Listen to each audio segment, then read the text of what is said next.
நண்பர்களுக்கு வணக்கம்.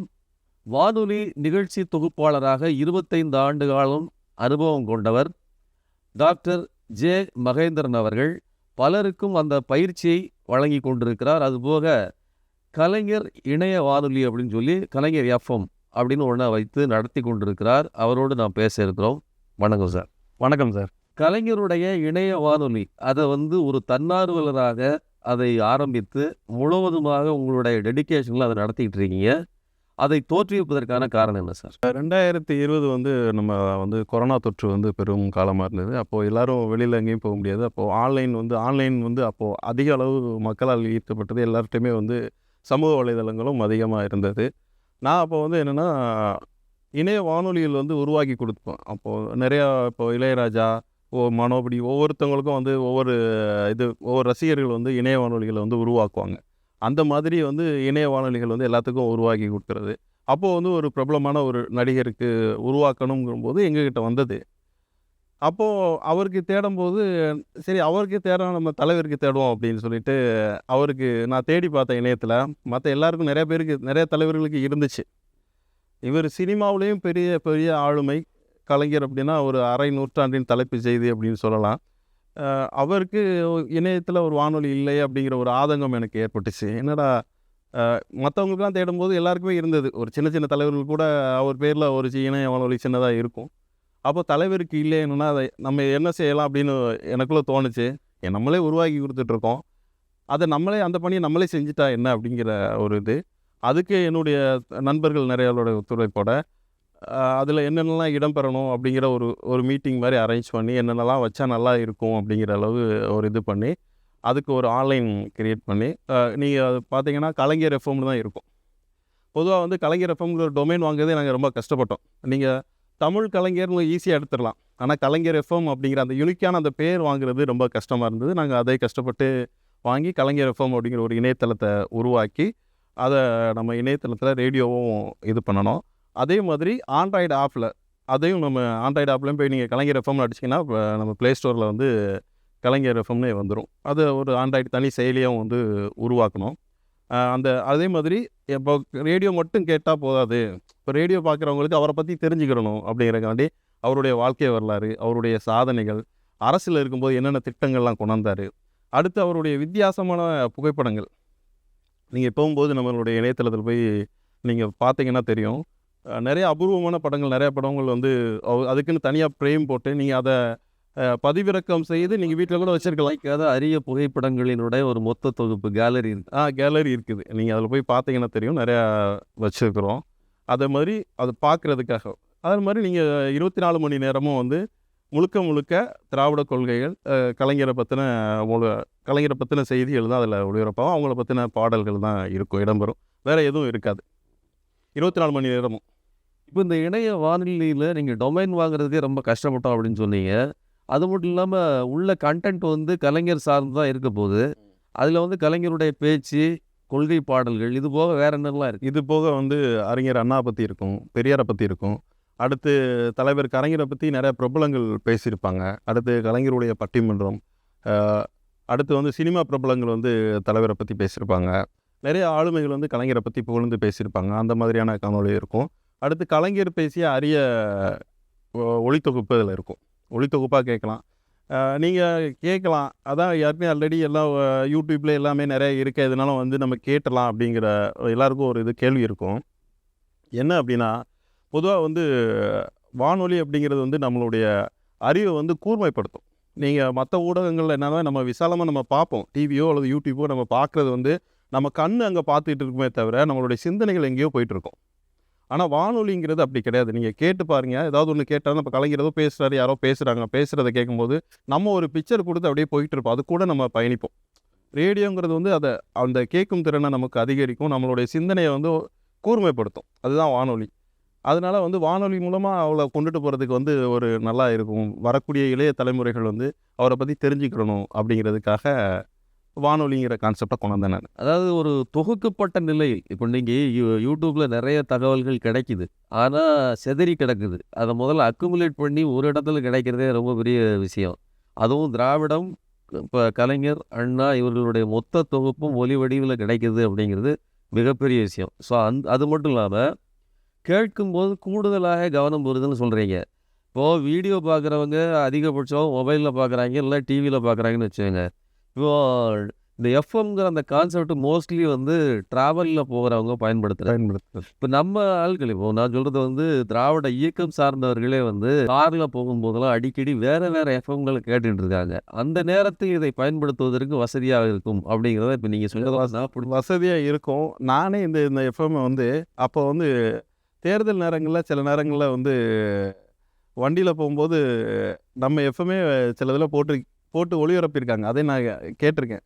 ஏன்னா நான் அதில் ஒவ்வொரு இதுலேயும் வந்து அந்த ஸ்டேஷன் ஐடிங்கிறது ஒன்று போகும். இது கலைஞர் வானொலி தமிழர்களுக்கான குரல் அப்படிங்கிற ஒரு இது போகும். அந்த ஐடின்டே பார்த்தா இது என்ன நம்ம குரல் அங்கே கேட்குதுங்கும் போது தான் அப்போ அதுலேருந்து அவங்க ப்ளே பண்ணி கேட்டிருக்காங்க அப்படிங்கிறத நான் என்னால் உணர முடிஞ்சு. நான் தேர்தல் பிரச்சார காலங்களில் நிறைய பேர் அதை பயன்படுத்தியிருக்கிறாங்க. நம்மளுடைய சோர்ஸை அவங்க சோர்ஸ் இல்லை, அது எஃப்எம்ஏ அப்படி எஃப்எம்ஐ கனெக்ட் பண்ணியே அப்படி இந்த ப்ளூடூத் மூலமாக கனெக்ட் பண்ணலாம். அது ஆண்ட்ராய்டு ஆப்பே இருக்குல்ல, அதில் நீங்கள் ப்ளே பண்ணிங்கன்னா பாடும், எப்படினாலும் பாடும். சரி சரி. அதாவது பயன்பாட்டு ரீதியாக காரில் போகிறவர்கள் இந்த மாதிரி வேறு வேறு எஃப்எம்களை கேட்டுக்கிட்டு இருக்கிறவங்க, குறிப்பாக கட்சிக்காரர்கள் இந்த வானொலியை பயன்படுத்தி கொள்ளலாம் அப்படின்னு நீங்கள் சொல்கிற முக்கியமான செய்தி. பண்ணலாம். முழுக்க வந்து என்னென்னா கலைஞருடைய பாடல் இது எல்லாமே வந்து நம்ம திராவிட கொள்கையோட தான் ஒழிச்சிட்ருக்கோம் எந்த நேரமும். முதல்ல சொன்ன மாதிரியே வந்து யூடியூப்புங்கிறது ஒரு திறந்த வழி. அங்கே வந்து எல்லாமே கிடைக்குது. அந்த கிடைக்கிறதும் வந்து குவாலிட்டிங்கிறது அதில் அப்படி நம்ம இது பண்ண முடியாது. ஒரு சமனற்றதாக இருக்கும். ஒரு பாட்டாகவே வச்சுக்கிட்டாலுமே ஒரு பாட்டு நல்லா இருக்கும், இன்னொரு பாட்டு குவாலிட்டி கம்மியாக இருக்கும். இப்போ நீங்கள் அதை ஏதாவது சமப்படுத்துறீங்களா? நிச்சயமாக. அதாவது வந்து என்னென்னா இப்போ சில யூடியூப்லேருந்து நீங்கள் பதிவிறக்கம் பண்ணினீங்கன்னு வச்சுக்கோங்களேன். அதை பார்த்தீங்கன்னா அது மோனோவில் இருக்கும். மோனோங்கிறது வந்து சிங்கிள் ட்ராக் தான். ஆனால் நம்மகிட்ட போகிறது வந்து ஸ்டீரியோ. அதில் வந்து ரெண்டு தளத்தில் நமக்கு சரியாக்கி சில பாட்டுக்கு வந்து ரொம்ப லோவாக இருக்கும் வால்யூம், சில பாட்டுக்கு வந்து ஹையாக இருக்கும். நாங்கள் அதை சமப்படுத்தி ஒரே லெவலில் தான் வந்து அதில் இருக்கிறோம். எல்லா காணொலி பதிவுமே அதே மாதிரி. ஏதாவது நாய்ஸ் இருந்ததுன்னா சில இதெல்லாம் அந்த அப்போ உள்ள காலங்களில் ரெக்கார்ட் பண்ணியிருப்பாங்க. அதில் சில நாய்ஸ் இருக்கும். அந்த நாய்ஸ் எல்லாம் நாங்கள் ஓரளவு எங்களால் எவ்வளோ குறைக்க முடியுமோ அந்த அளவுக்கு வந்து அதோடைய தன்மை குறையாத அளவுக்கு நாங்கள் வந்து குறைச்சி தரமான ஒரு ஒலி அமைப்பில் கொடுத்துட்ருக்கோம். இதோட பணி வந்து பார்த்திங்கன்னா அதை ஒரு குழு போட்டு நிறையா அந்த இதெல்லாம் இது பண்ணி ஒரு 3 மாதம் நாங்கள் கஷ்டப்பட்டு கொஞ்சம் ஒர்க் பண்ணி தான் நாங்கள் அதில் ஏற்றணும். இந்த துறையில் நீங்கள் வந்து ஏற்கனவே அனுபவம் உள்ளவர். இந்த விஷயத்தை ஆரம்பிக்கணும் அப்படின்னு சொல்லி நீங்கள் முடிவெடுக்கும் போது உங்களுக்கு என்ன, அதாவது உங்களுக்கு உதவிகரமாக எத்தனை பேர்களை நீங்கள் சேர்த்துக்கிட்டீங்க? எப்படி இதை வந்து இம்ப்ளிமெண்ட் பண்ணி? எனக்கு வந்து ஒரு 5 நண்பர்கள் வந்து எனக்கு உதவி பண்ணினாங்க. அவங்க எந்த விதமான பொருள் உதவி அந்த மாதிரி எதுவும் இல்லை. ஏன்னா அவங்களுக்கு நான் வேறு இதில் சப்போர்ட் பண்ணுவேன். வேறு என்ன, இந்த இணைய வானொலி ஆரம்பித்து கொடுக்கல, வேறு இதில் நான் சப்போர்ட் பண்ணேன். அதனால நான் அவங்களுக்கு சில வேலைகள் பார்த்து கொடுப்பேன். அதனால் வந்து அவங்க இதில் இன்ட்ரெஸ்ட்டாக இருந்து சில தொழில்நுட்பங்கள், எனக்கு தெரியாத தொழில்நுட்பங்களை வந்து அவங்கக்கிட்ட நான் வந்து அதாவது பரிமாறிக்கிட்டேன். வடிவமைத்தல், இதை ஸ்ட்ரீமிங் பண்ணுறது, இந்த மாதிரி ஆமாம், அந்த இதெல்லாம் இருக்குது. அது மட்டும் இல்லை, உருவாக்கும் போது வந்து எனக்கு கொஞ்சம் பொருளாதார ரீதியில் வந்து நான் ரொம்ப கஷ்டப்பட்டு தான் இருந்தேன் அந்த நேரங்களில். அது ஆரம்பிக்க நேரம் தான் கொரோனா காலம். எல்லாருமே வந்து நான் வந்து ஒரு பிரபலமான ஒரு எஃப்எம்மில் நிகழ்ச்சி தொகுப்பாளராக இருந்தேன். அப்போது அந்த பிரபலமான எஃப்எம்மில் அந்த வேலை குறைப்பு இந்த மாதிரியான பணிகள்லாம் இருக்கும்போது கொஞ்சம் நமக்கும் பாதிப்புக்குள்ளானது. நம்ம அது பாதிப்புக்குள்ளானாலும் நான் அதிலிருந்து வெளிவந்து தயங்காமல் அடுத்த உலகம் வந்து இணையதளத்தை நோக்கி தான் நகரும். அப்படிங்கிறதுனால சமூக வலைதளங்களில் தான் பொதுமக்கள் இருப்பாங்கன்னா இணைய வானொலி அப்படிங்கிற கான்செப்டே வந்து உருவாக்குனதால நிறையா பல்வேறு தளங்களில் இயங்கக்கூடிய இணையதள வானொலிகள்லாம் உருவாக்கினேன். நான் இது தவிர வேறு இணைய வானொலிகளும் நானே செயல்பட்டுருக்கேன். மகிழ்ச்சி இணைய வானொலி அப்படிங்கிற ஒரு இணைய வானொலி செயல்பட்டுருக்கு. அது வந்து பொதுவான கண்டென்ட்டாக இருக்கும்.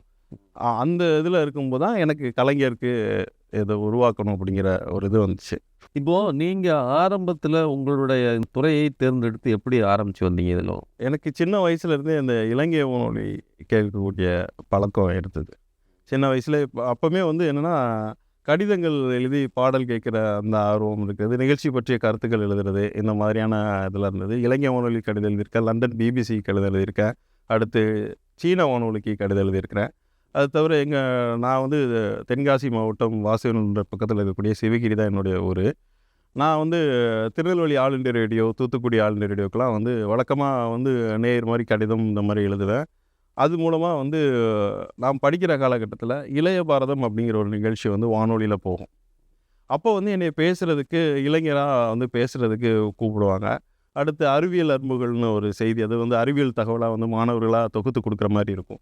அந்த மாதிரியான நிகழ்வுகளுக்கு என்னை கூப்பிடுவாங்க. அந்த நிகழ்ச்சிகளுக்கும் போய் நான் கெஸ்ட் மாதிரி போவோம் ரெக்கார்ட் பண்ணுறதுக்கு. அப்போ போகும்போது தான் எனக்கும் அந்த வானொலிக்கும் உண்டான தொடர்பு ஏற்பட்டது. ஆனால் எனக்கு அடுத்து வந்து பாளையங்கோட்டையில் ஒரு முறை நான் சின்ன வயசில் பயணிக்கும்போது, அங்கே அந்த ரேடியோ நிலையத்தில் என்ன எழுதியிருக்கும்னா, அந்நியர்கள் உள்ளே வரக்கூடாது அப்படின்னு எழுதியிருக்கும். ஏன்னா அது வந்து ஒரு பாதுகாக்கப்பட்ட பகுதி, யாரும் போக முடியாது. அதில் வேலை பார்க்குறவங்க மட்டும்தான் போக முடியும். அப்போது எனக்கு சின்ன வயசில் தோணுச்சு, இந்த வானொலிகளை எப்படியாவது நம்ம போகணும் அப்படிங்கிற ஒரு வெறி இருந்தது. அந்த வெறியை வச்சு தான் நான் ரேடியோவில் இருக்கிறனால, லிசனராக இருக்கிறதுனால அந்த இளைய பாரதம் இந்த நிகழ்ச்சியெல்லாம் கலந்துக்க போனேன். அப்படிங்கும்போது எனக்கு அந்த ரேடியோங்கிற அதுக்குள்ளே போயிட்டேன். அதுக்கப்புறம் அந்த ரேடியோங்கிற பயம் இருக்காது எனக்கு. ஓகே, ரேடியோ ஸ்டேஷனுக்குலாம் போயிட்டோம் அப்படிங்கிற ஒரு இது இருந்தது.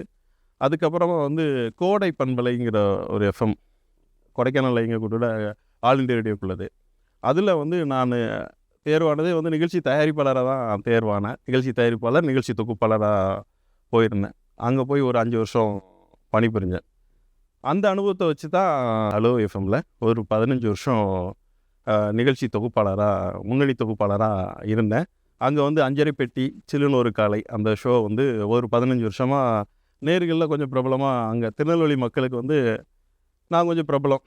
அங்கே நிறையா எனக்குன்னு ஒரு ரசிகர் கூட்டம், எஃப்எம்முக்கு வந்து அவ்வளோ கிரேஸ் இருந்தது அப்போ வந்து நல்ல ஒரு இதாக போயிட்டு இருந்தது. அது மூலமாக தான் எனக்கு வானொலிங்கிற ஒரு இது வந்தது. அது மட்டும் இல்லை, நான் என்னுடைய அனுபவத்தில் நான் இணைய வானொலி தொடங்கினதுக்கு அப்புறமா என்னென்னா, யாரெல்லாம் ஆர்ஜி ஆகணும், ரேடியோ ஜாக்கி ஆகணும் அப்படின்னு இருக்கிறவங்களுக்கு நான் வந்து நிகழ்ச்சி தொகுப்பாளருக்கான பயிற்சி கொடுக்குறேன். அவங்க எங்கேனாலும் இருக்கலாம். ஆன்லைன்லேயே வந்து பயிற்சி கொடுக்குறேன். இதுக்கு எந்த விதமான கட்டணங்கள் வசூலிக்கப்படாது. என்னென்னா, நான் ஃபஸ்ட்டு செலக்ட் பண்ணும்போது எனக்கு வந்து யாரும் பயிற்சி கொடுக்கல. நான் ஒரு இடத்துல சேரும்போது எனக்கு பயிற்சி கொடுக்கல. அப்போது நான் முடிவு பண்ணினேன், ஏன்னா இது கலைத்துறை வந்து சில பேர் கற்றுத்தர மாட்டாங்க. நம்ம இதில் பெரிய ஆளானதுக்கப்புறம் நம்ம நிறைய பேர்த்த பயிற்சி கொடுத்து நிறைய பேரை வந்து ஆர்ஜியாக உருவாக்கணும் அப்படிங்கிற எண்ணம் வந்துச்சு. இப்போ என்னையால் நிறையா பேர் ஆர்ஜி ஆகி நிறையா பிரபலமான எஃப்எம்களில் வேலை பார்த்துட்ருக்காங்க. நிறையா பேருக்கு வந்து பயிற்சி கொடுக்குறேன். சில பேர் வந்து சின்ன வயசில் எஃப்எம் ஆர்ஜி ஆகணுங்கிற ஒரு கனவோடு இருப்பாங்க. கல்யாணம் ஆகி கொடுத்துருவாங்க. கல்யாணம் ஆகிடுச்சுன்னா வீட்டிலேருந்து வெளியில் எங்கேயும் விட மாட்டாங்க. பெண்களை பொறுத்தளவு வெளியில் விட மாட்டாங்க. அவங்களுக்கு அது கனவாகவே இருக்கும். அந்த மாதிரி ஆளுகளுக்கும் வந்து நான் ட்ரைனிங் கொடுத்து அவங்களே வந்து ஒரு ஆர்ஜியாக, ரேடியோ ஜாக்கியாக நிகழ்ச்சி பண்ண வச்சுருக்கிறேன். அவங்களும் வந்து அவங்களுடைய கனவு வந்து நனவாயிருக்கு. அதே மாதிரி கல்லூரி மாணவர்களுக்கும் வந்து நிகழ்ச்சி வந்து தொகுக்கிறதுக்கு சொல்லி கொடுத்துட்ருக்கேன். நிறையா கல்லூரியாக போய் நிறையா மாணவர்களுக்கு வந்து ஆர்ஜி ட்ரைனிங் வந்து எடுத்து கொடுத்துட்ருக்கேன். இப்போ நீங்கள் வந்து ஒரு ஆர்ஜி ஆகணுங்கிற ஒரு பேஷன் இருந்துச்சு, ஆயிட்டீங்க. ஒரு சந்தர்ப்பத்தில் யாருக்கெல்லாமோ ரேடியோ, அதாவது ஆன்லைன் ரேடியோ ரெடி பண்ணி கொடுக்கும்போது கலைஞருக்கு இல்லை அப்படிங்கிறத வந்து அது ஒரு குறைபட்டுட்டு நீங்கள் அதை வந்து உருவாக்குறீங்க ஒரு பேஷனில். ஆனால் இப்படிப்பட்ட பேஷன் கலைஞர் மேலே வரணும்னா அதுக்கு பின்னாடி ஒரு ஒரு ஒரு தொடர்பு இருக்கணும்ல. உங்களுக்கு எந்த அடிப்படையில் இந்த தொடர்பு? நிச்சயமாக சின்ன வயசுலேருந்து எங்கள் அப்பா கூட வந்து திராவிட முன்னேற்ற கழகத்தோடைய கூட்டங்கள் நிறையா நடக்கும். இப்போ வந்து என்னை கூட்டிகிட்டு போவார். எந்த ஊரில் நடந்தாலும் என்னை கூட்டிகிட்டு போவார். வண்டியில், லாரியில், டக்கரில், இந்த மாதிரி அவர் கூட பயணித்த அனுபவங்கள்லாம் நிறையா இருக்குது. அப்போவே வந்து நான் வந்து என்னென்னா, அந்த சின்ன வயசுலேருந்தே நான் ரசித்து கேட்டிருக்கேன். அப்போ இருந்து இப்போ வரைக்கும் வந்து அந்த கலைஞருடைய அந்த குரல் வந்து எனக்கு ஒரு நல்ல ஒரு ஈர்ப்பை வந்து அப்போ சின்ன வயசில் இருந்ததுனால அந்த பசுமரத்தாணிங்க வர மாதிரி எனக்கு அதில் பதிஞ்சதுனால எனக்கு அது கலைஞரில் தொடங்கி அடுத்து நம்ம முதல்வர் ஸ்டாலின் ஐயா அவங்களுடைய கூட்டத்துக்கு வந்திருக்கேன். எந்த கூட்டம் நடந்தாலும் எங்கள் அப்பா என்னை சின்ன வயசில் கூட்டிகிட்டு போயிடுவார். அது மூலமாக தான் வந்து எனக்கு அந்த திராவிட கொள்கை வந்து ரொம்ப அதில் ஈர்க்கப்பட்டு வளர்ந்தேன். பொதுவாக வந்து எல்லாருடைய ஃபேமிலிலையும் பார்த்தீங்கன்னா, ஒரு ஃபேமிலின்னு எடுத்துக்கிட்டிங்கன்னா, அண்ணன் ஒரு கட்சியில் இருப்பார், தம்பி ஒரு கட்சியில் இருப்பார், சித்தப்பா ஒரு கட்சியில், பெரியப்பா ஒரு கட்சியில், இப்படி இருப்பாங்க. ஆனால் எங்கள் ஊரில், எங்கள் ஃபேமிலியில் திமுக தவிர வேறு கட்சியில் இருக்க மாட்டாங்க. எங்கள் குடும்பத்தை நீங்கள் போய் கேட்டிங்கன்னா தெரியும். எங்கள் தாத்தா பேர் மூக்கன். மூக்க வம்சத்தாள் யார் அப்படின்னுட்டா, அவங்களுடைய ஐடென்டிட்டியே வந்து அவங்களா திமுகவுக்கு ஓட்டு போடுறவங்க, திமுக குடும்பம் அப்படின்னு சொல்லக்கூடியதான் எங்கள் குடும்பம். இனி எங்களுடைய 2 வார்டு 9, 10 வார்டு வந்து சிவகிரின்னு ஒரு வார்டு. அந்த 2 வார்டுலேயுமே வந்து எங்கள் குடும்பத்துடைய ஓட்டு தான் வந்து அதிகம். எங்கள் குடும்பத்து ஆளுங்க வந்து முழுக்க வந்து திமுகவில் தான் இருப்பாங்க. வேறு கட்சியில் இருக்க மாட்டாங்க. பாரம்பரியமான திமுக பின்புலத்தில் திமுக குடும்பத்திலிருந்து வந்ததுங்கிறது உங்களை உணர்வுபூர்வமா, அதாவது அப்பாவோடையும் அப்பா சார்ந்திருந்த அந்த திராவிட முன்னேற்ற கழக அந்த அமைப்போடையும் உங்களை பாண்டிங்காக பிணைச்சிருந்துச்சு. கூடுதலாக கலைஞர் உங்களை எந்த அளவுக்கு கவர்ந்தார்? அந்த குரல் கேட்டாலே வந்து அந்த குரலுக்கு நான் அடிமை. அந்த அளவு. அடுத்து வந்து அவர் சினிமா டைலாக் ஆகட்டும், அதாவது அரசியலாக பேசுகிறதாகட்டும், நகைச்சுவையாக பேசுகிறதாகட்டும், அடுத்து வந்து அந்த திரைப்படங்களில் அவர் கதை வசனம் எழுதின படங்களில் அவர் முதல் காட்சியாக வந்து தோன்றி அந்த படத்தை பற்றின முழுக்க அந்த கதையை வந்து சொல்லி அதெல்லாம் எனக்கு பார்க்குறது ரொம்ப பிடிக்கும். அந்த படத்தோடைய அதில் என்ன கதை அப்படிங்கிறத அவர் சொல்கிற அந்த இது வந்து எனக்கு ரொம்ப பிடித்தமான ஒன்று அவர் இதில். கலைஞர் பால் கொண்ட ஈர்ப்பாலும் கழகத்தின் மேல் உள்ள பற்றுதலாலும் கலைஞருக்கு இப்படி ஒரு இணைய வானொலி இல்லை அப்படிங்கிறத உணர்ந்து அடுத்த கணமே வந்து உங்களுடைய பணியில் எதை உங்களால் செய்ய முடியுமோ அதில் அந்த இதில், அதாவது உங்களுக்கு எந்த துறையில் நீங்கள் பாண்டித்தியம் பெற்றீர்களோ அதிலே வந்து முழு மூச்சாக கழகத்துக்காக வந்து உங்களுடைய நேரத்தையும் பொருள் எல்லாவற்றையும் நீங்கள் செலவு பண்ணி ஒரு ஸ்டுடியோ போட்டு இதுக்காக முழுவதுமாக வேலை பார்த்துருக்கீங்க. உங்களுடைய நண்பர்களையும் இதில் ஈடுபடுத்தியிருக்கீங்க அப்படிங்கிறது ரொம்ப முக்கியமானது. ஸோ இந்த பணி இன்னும் சிறக்க வேண்டும். இந்த விஷயத்தை இன்னும் கழக தோழர்களிடம் கொண்டு சேர்க்க வேண்டும். அந்த நோக்கத்துக்காகத்தான் நாம் இந்த உரையாடலை ஏற்பாடு செய்திருந்தோம். ரொம்ப நன்றி. ரொம்ப நன்றி தோழர்.